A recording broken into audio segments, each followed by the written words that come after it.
What up, Gotham Guardians and Arkham Adversaries? It's your boy Trey, and welcome back to the Bat Channel, your main hub for all things DC and Batman.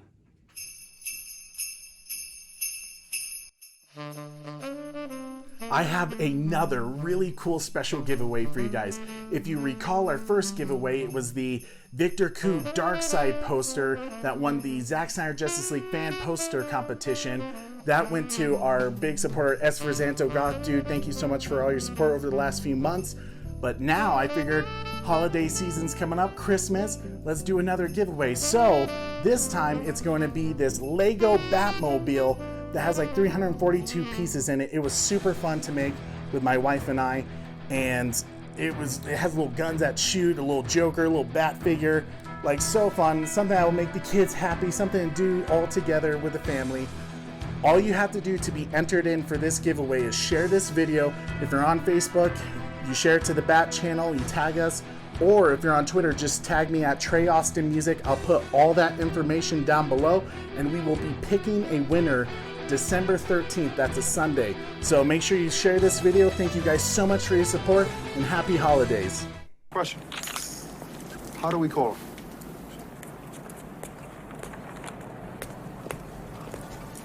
He gave us a signal.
So literally, when I finished filming the catch-up episode about Joe Manganiello talking about future projects with Zack Snyder and possibly confirming the continuation of Zack's vision with Justice League 2 and 3 and maybe the Affleck's Batman series on HBO Max, Deathstroke strikes again with another bomb. But before we get into that, make sure you hit the like, share, and subscribe, and hit that notification bell so you never miss an episode. And now, without further ado, let's get to it.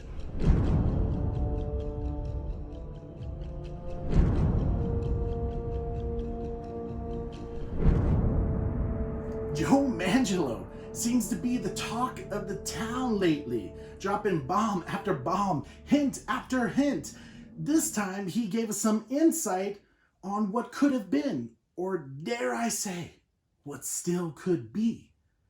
The original Affleck's film was going to be a masterpiece. I'm just saying, just gonna say it.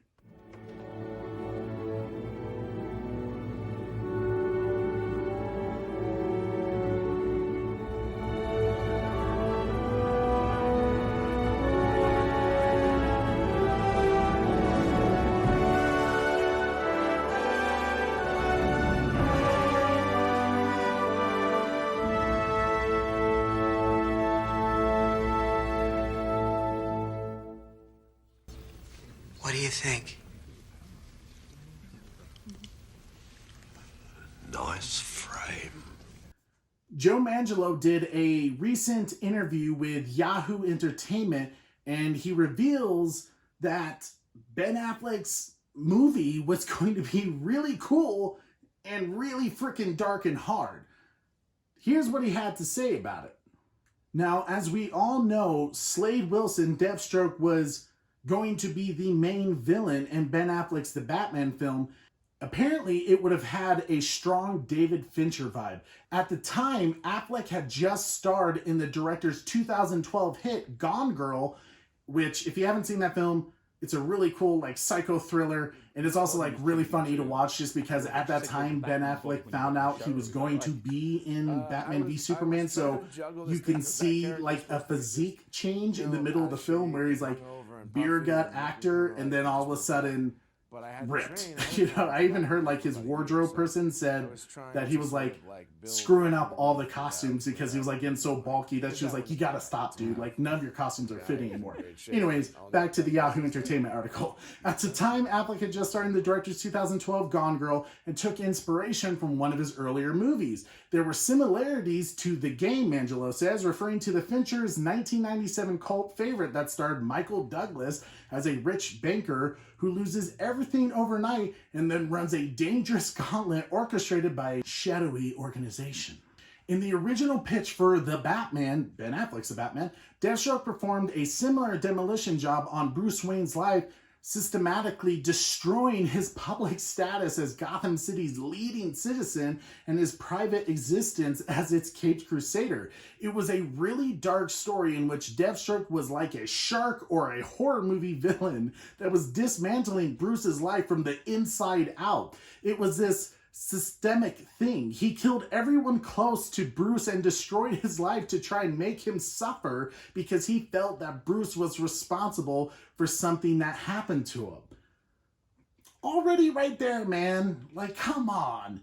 That sounds like such a good film. Like, I've always wanted to see Batman and Deathstroke in a film together ever since we got Arkham Origins. Even that one trailer was like, you were just stoked to see these two go up against each other because they are kind of equals. They're both very intelligent and very good martial artists, you know, so to see them in a high budget film that would have just exploded, especially with, you know, the talent of Ben Affleck as a movie director, you know, ever since Argo, that film is incredible. But it goes on with this. Apparently, Affleck's proposed storyline was very similar to the Born Again classic arc from Frank Miller's run in Marvel's Daredevil comics, which, if you don't know anything about Ben Affleck, other than being a huge Batman fan, he was a huge Daredevil fan, which makes sense because he eventually played Daredevil in the movies, right? But even before that, he was a huge Daredevil fan. It's like one of his favorite heroes. But that was loosely adapted to the screen in the third season of the Netflix series, Bring Back the Daredevil Show. I'm with the people on that. From the 2 seasons I saw, it was amazing. Anyways, it was really cool, really dark, and really hard, Manganiello says, wistfully. I was very excited for it, so was Snyder, who teased the Batman in the original version of the post-credit scene that appears at the end of Justice League, where Deathstroke pays a visit to Jesse Eisenberg's Lex Luthor. See, as I said in the previous video, Zack's film originally tied in to the future films of the DCU. Aquaman's story was tied in the sequence that Manganiello originally shot with Zack Snyder during principal photography in 2016. The dastardly duo discussed what to do about Batman, thus setting the gears of Slade's master plan in motion. See, leading into the Batman film. But when Affleck stepped away from directing, more like pushed out, the Batman the following January, and Josh Whedon replaced Snyder as Justice League's director a few months after that, the actor assumed that the scene was a goner and put Slade in his rear view.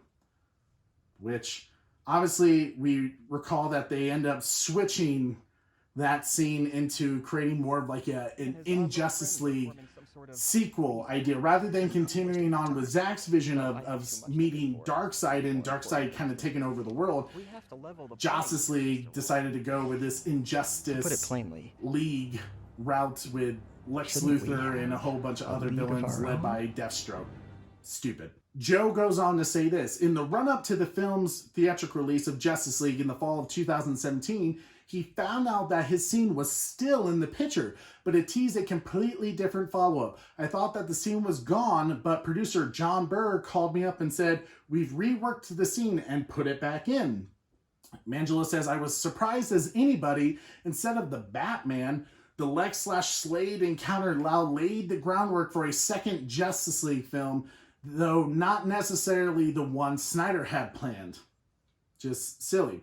They reshot all of Jesse's dialogue to tease Justice League Part 2. So this is going to be interesting. now that we know that that particular scene, even the script is changed for Jesse Eisenberg's Lex Luthor, it makes me wonder how Jesse's involvement is in Zack Snyder's Justice League. What's the difference going to be? It's obviously something better. As Joe confirms, all of the dialogue was about Batman originally, and it was changed later on to the lines like, shouldn't we have a league of our own? Ultimately, the Injustice League-centric sequel followed Affleck's David Fincher-esque take on Batman into the DCEU dustbin after Justice League's disastrous critical and commercial reception. Obviously, you screwed with a film that... You guys know how I feel. Also swept up in that bit of studio house cleaning was Manganiello's treatment for a standalone Deathstroke film that consumed 6 months worth of his blood, sweat, and tears. I worked with an Oscar-nominated writer on that treatment, and it was one of those projects that got canceled during that period. There were maybe 7 different Deathstroke projects that all didn't happen over the course of 4 years. It's one of those funny things in Hollywood and in life where you've just got to let it go. Hold on. God, there's just... Hey! There's just... Damn!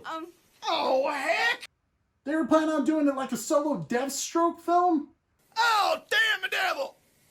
Damn the devil to hell! Oh, shoot! Come on, man!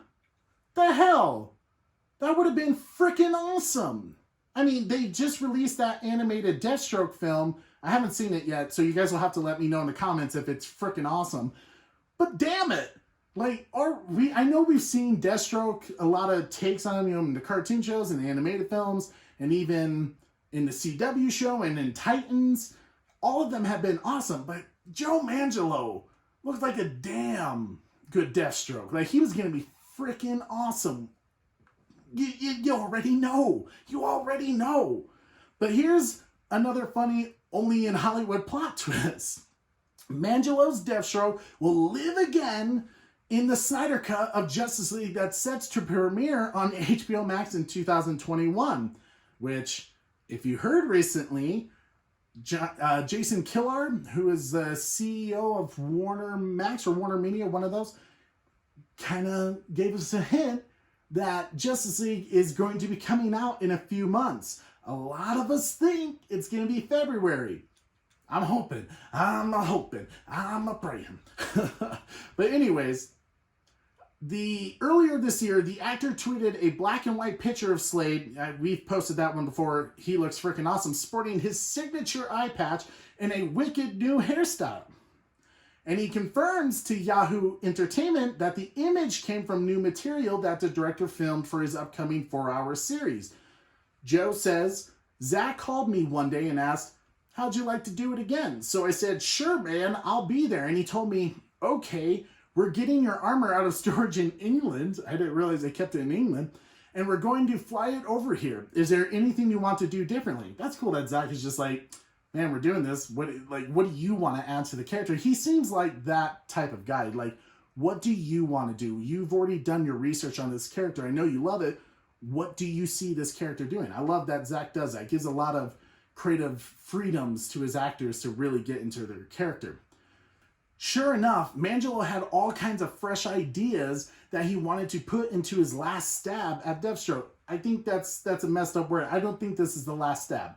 Including a few culled from his never-made treatment. Some of those elements I snuck into this round, he teases, specifically citing the character's badass mohawk. The greatest warriors are the ones who walk into battle already dead or assuming that they're going to die. Kind of like something similar to 300, right? Why do you smile? Arcadian. I've fought countless times. Yet I've never met an adversary who could offer me what we Spartans call a beautiful death. I can only hope, with all the world's warriors gathered against us, there might be one down there who's up to the task.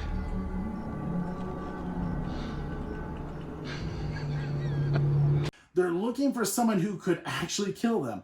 there's almost an excitement around that, like, is today going to be the day? So there was a climatic moment in my standalone story where I wanted Slade to shave his head into this warlike mohawk, knowing that he was going off to his own death. I said to Zach, I always envisioned him with a big white mohawk, and he was totally down for that. I mean, I'm down for that too. I mean, he looks like a badass in the picture. It's going to be freaking awesome. So here's like where it gets even more interesting. Along with Deathstroke, Snyder's version of Justice League will also bring back Jared Leto's Joker in a newly shot footage, and also make room for storylines and characters that were excised from Whedon's theatrical cut.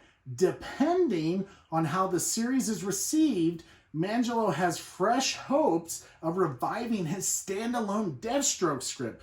He says, hopefully this will reinvigorate interest from the fans as far as wanting to see the version of the character get told. We landed on an origin story that everyone I've ever pitched it to has gone crazy for. There's been so many versions of the character over the years, and I just wanted to put my own stink on them. My man, I hope you do. I really hope you do. I know it's going to be absolutely badass. I mean, what do you guys think? With this information, it's kind of awesome that I did this like right after my last episode. To me, this just confirms even more that they are planning on a much larger Snyder universe. Snyder-esque universe, I guess you could say. Even Patty Jenkins came out recently and said that her Wonder Woman 1984 doesn't fit at the end of Justice League. She was looking at the character of what happens to Wonder Woman at the end of Zack Snyder's Justice League, and that she threw Justice League out the door like we all did. This is interesting. I truly believe, guys, call me crazy if I am. Put in the crazy, like, Trey, you're crazy, dude. You have no idea what you're talking about. Dressed like a bat. You're out of your mind, Bruce Wayne. Doesn't mean I'm wrong. So that's hurtful, but but let me know in the comment section. Let me know what you guys think. Do you think, one, if Zack Snyder's Justice League is a huge hit on HBO Max, do you think they're going to greenlight all these projects with Deathstroke, maybe with Affleck having his own series? I think so. I think it's going to happen, but here we go. It's a Wonderful Life will not be seen this year. In its place is the following. Joker here. Greetings, Gotham, and Merry Christmas. I hope you're watching Batman. This one's for you. There's always got to be a Grinch for Christmas. So don't let that be you. Remember to be kind to each other, take care of each other, and thank you guys so much for watching. Don't forget to hit the like, share, and subscribe with your fellow Bat family, and tune in next week. Same Bat time, same Bat channel.